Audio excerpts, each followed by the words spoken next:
Have you ever sat with a group of old friends as they laughed about specific details from high school, only to realize you have absolutely no recollection of what they are talking about? It is a deeply unsettling feeling, like looking at a photo album where half the pages have been torn out. This phenomenon is often the first sign that childhood trauma is following you into your adult life. For many survivors, the past is not a cohesive story, but rather a series of fragmented images and black holes that seem impossible to fill. This happens because the human brain is incredibly adaptive. When a child is exposed to overwhelming distress or a toxic environment, the mind may utilize a psychological defense mechanism known as dissociation or suppression. Essentially, your brain hid those memories to protect you from the pain when you were too young to process it. As an adult, this leaves you with cognitive fragmentation. You might experience what psychologists call flashbulb memories, vivid, intense snapshots of a specific moment, like the smell of a room or a specific look on someone's face. But you lack the before and after that gives the event context.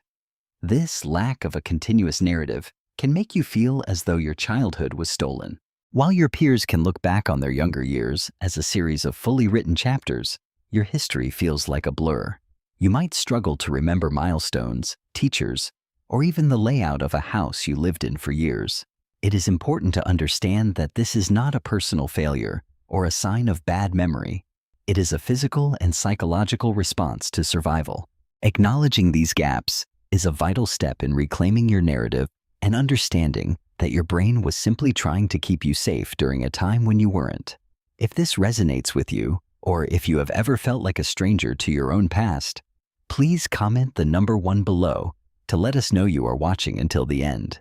Building on those hidden gaps in memory, the second way childhood trauma manifests is through the very blueprints we use to build our adult lives, our relationships. If your early years were a blur of survival, it stands to reason that your understanding of love might be just as fragmented. The environment you grew up in acts as the first classroom for human connection.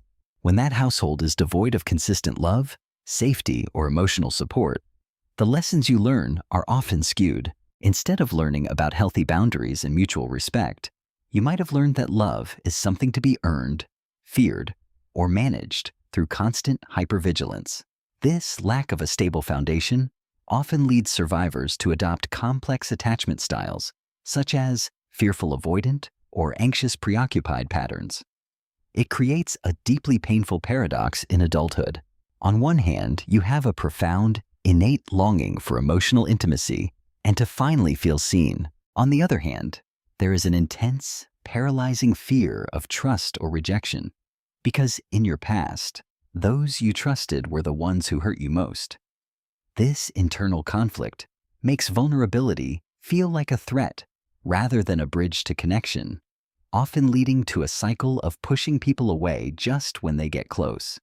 As a result, many adults unconsciously find themselves drawn to toxic or destructive partners. This is not because you want to be unhappy, but because your brain naturally seeks out what is familiar. If you grew up in chaos, a stable and peaceful partner might actually feel boring or even suspicious to you. You might mistakenly equate the high-stress highs and devastating lows of a volatile relationship with genuine romantic excitement or passion. You might find yourself trapped in a cycle of accepting mistreatment, because deep down, you're still operating on that old blueprint that says this is the only love you deserve. Recognizing these patterns is the first step toward rewriting that script and realizing that peace is not the absence of love, but the foundation of it. When these broken blueprints for love become your only reality, they often lead to a deeper, more silent struggle, the complete suppression of your own emotional needs. If you grew up in a household where anger was volatile, or where your feelings were consistently ignored, you learned at a very young age that expressing yourself was dangerous or simply useless.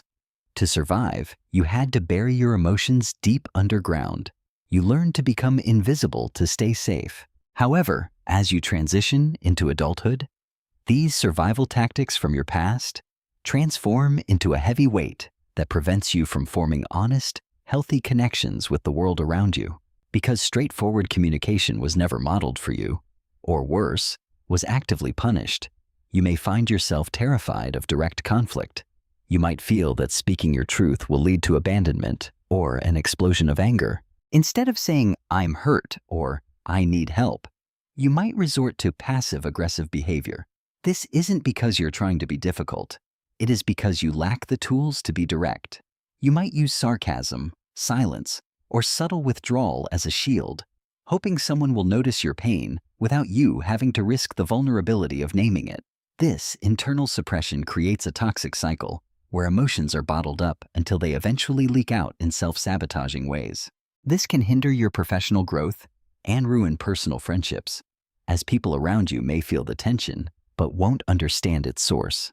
You're essentially fighting an invisible war with your own voice.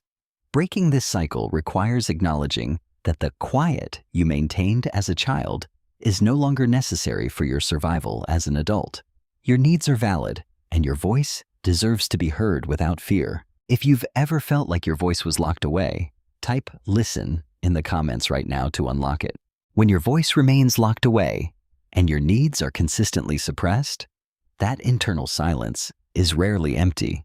Instead, it becomes filled with a persistent, destructive inner monologue that we call internalized negativity.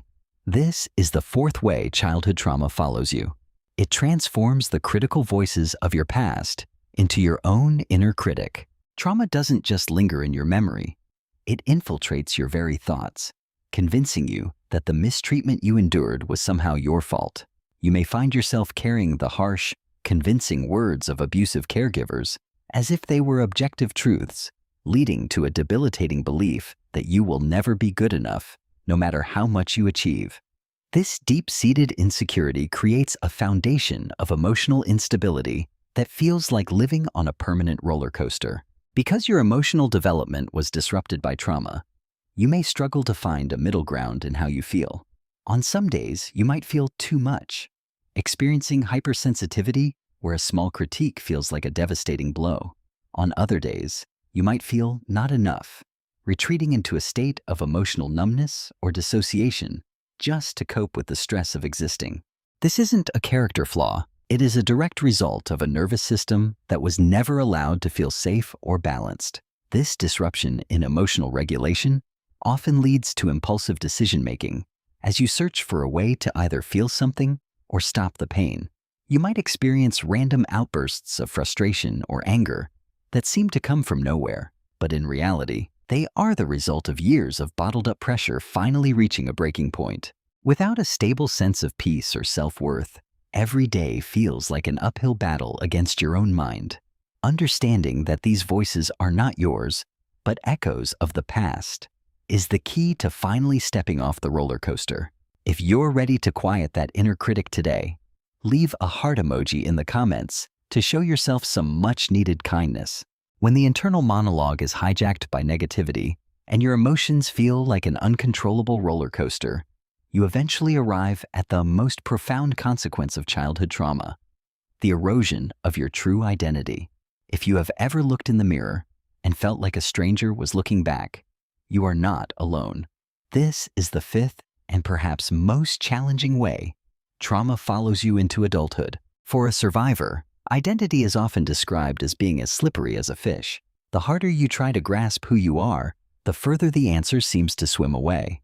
This happens because, during your most formative years, you weren't allowed the luxury of self-discovery. Instead of exploring your interests, your passions, or your personality, you were stuck in survival mode. You became a social chameleon, constantly adapting your behavior to the whims, moods, or abuses of those around you, just to stay safe. When your energy is entirely consumed by managing the emotions of others, there is no room left to cultivate a sense of self.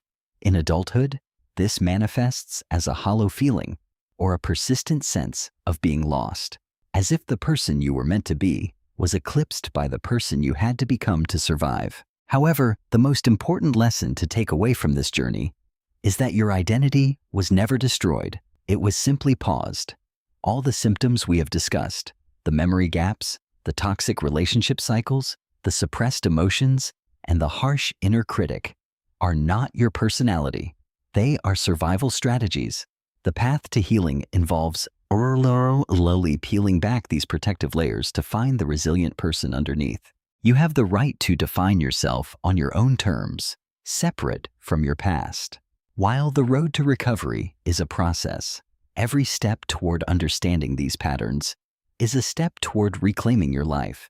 If you found value in this deep dive into the human psyche, please subscribe to our channel and hit the notification bell so you never miss our upcoming videos on healing and self-growth.